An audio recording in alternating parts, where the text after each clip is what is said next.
In a way, we actually started the Hovis IPA paper when we started the Hovis campaign itself, by which I mean that we were thinking about effectiveness right from the beginning, and I think that's a hallmark of a lot of the good IPA papers. They don't just come out of the blue, they're actually born out of a strong effectiveness culture in the first place.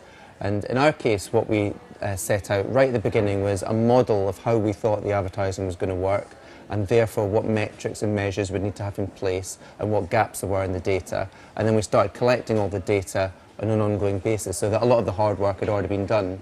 And then a year later, when we decided actually we do have a good story for an IPA entry, it was a lot easier, and then we had to get the client on board, so get them really enthused about what we were trying to do and the benefits it would bring to them personally and as an organisation.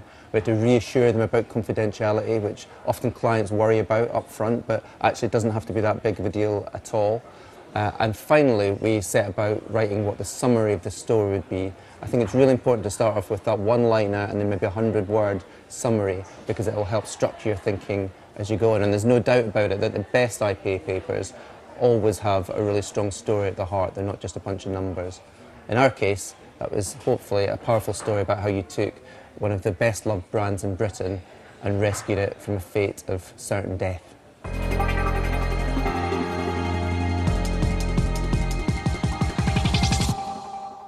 One of the great things about the IPA Awards is that actually the judging criteria are incredibly straightforward and clearly spelled out in all of the entry materials. So you should actually be able to structure your story knowing exactly what the judges have in mind and what they'll be marking you against. And a lot of people don't seem to do that.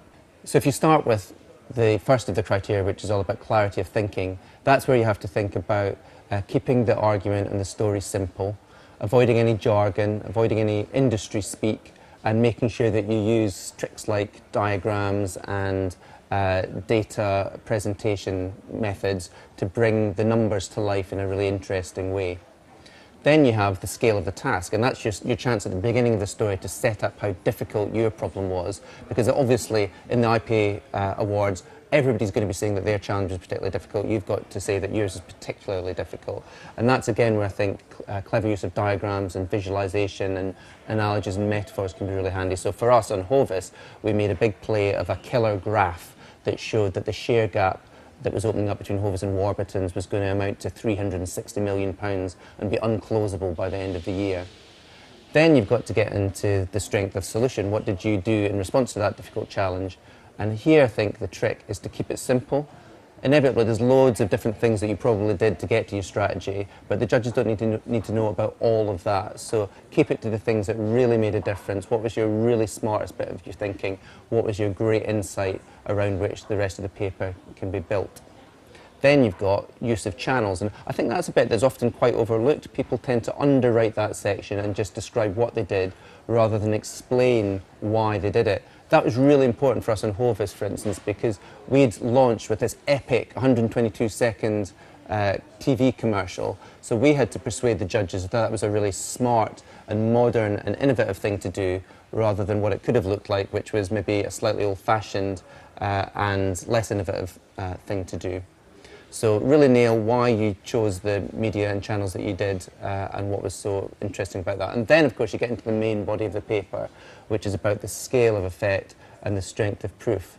And my advice on the scale of effect is that obviously you've got to build a really strong case and draw from as many sources as possible to make your impact feel dramatic. But just watch out that you don't border into overclaim and exaggerate effects, because I think that's when a lot of people undermine the cases by claiming such grand and amazing effects that the judges start to disbelieve the rest of the story. So just tread that line carefully.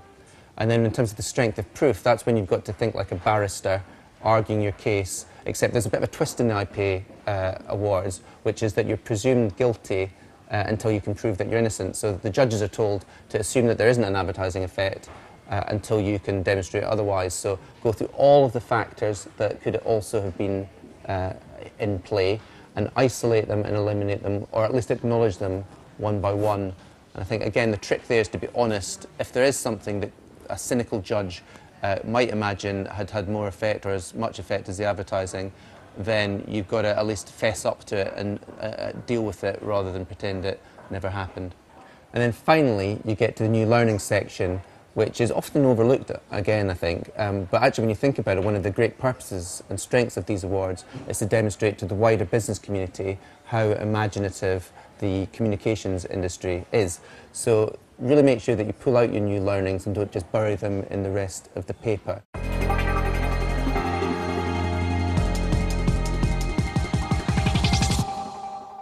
I think the Hovis paper is hopefully proof that you don't need lots of fancy tools to win an IPA award, because, for instance, we didn't use econometrics, and I think there's a lot of mythology that's built around them that people think you've got to use one to win an IPA award. Actually, when you do use them, they can be really, really powerful, but you've still got to exercise a bit of judgment and present them in the context of all your other data, so they're not some sort of holy grail. We didn't use them, and actually the thing that we used the most in terms of a tool was the IPA's awards search engine, which is now called Ease, and that makes it really, really easy to search all the different papers, and we got lots out of that. So for starters, you just get a better idea of how to write these papers and all the tricks of the trade involved, but you can also dig out lots of numbers. So we used a specific metric about calculating longer term effects that somebody else had cited in one of their papers, and we just lifted it wholesale. But you can also make lots of interesting comparisons because the awards entries are now, you can manipulate them digitally. So, for instance, we drew out the fact that food category entries had been going down over the 30 years, despite food being a really big category. So we were able to position this as being an unusual championing of the food industry at a time when people would maybe let it drop off the radar. And we were also able to look at categories using penetration and frequency. And we were able to prove that this was a rare example of a campaign that had built both penetration and frequency, and we could put a specific number against it and say that it was one of the only 6% of the entire database that had done that. So it's really good for making your case. Finally, I think it's just worth making a point about client confidentiality. A lot of clients worry unnecessarily about the data that they're divulging, and there's lots of help that IPA can give you in terms of reassuring them on that front. There's also a lot you can learn again from the past papers about how you disguise information so that it's not so useful to competitors, whether that's by using ratios or indices or so on. And if all else fails, you have to remember that you can put some of the more confidential data into an appendix that the judges will see, but that will be never published.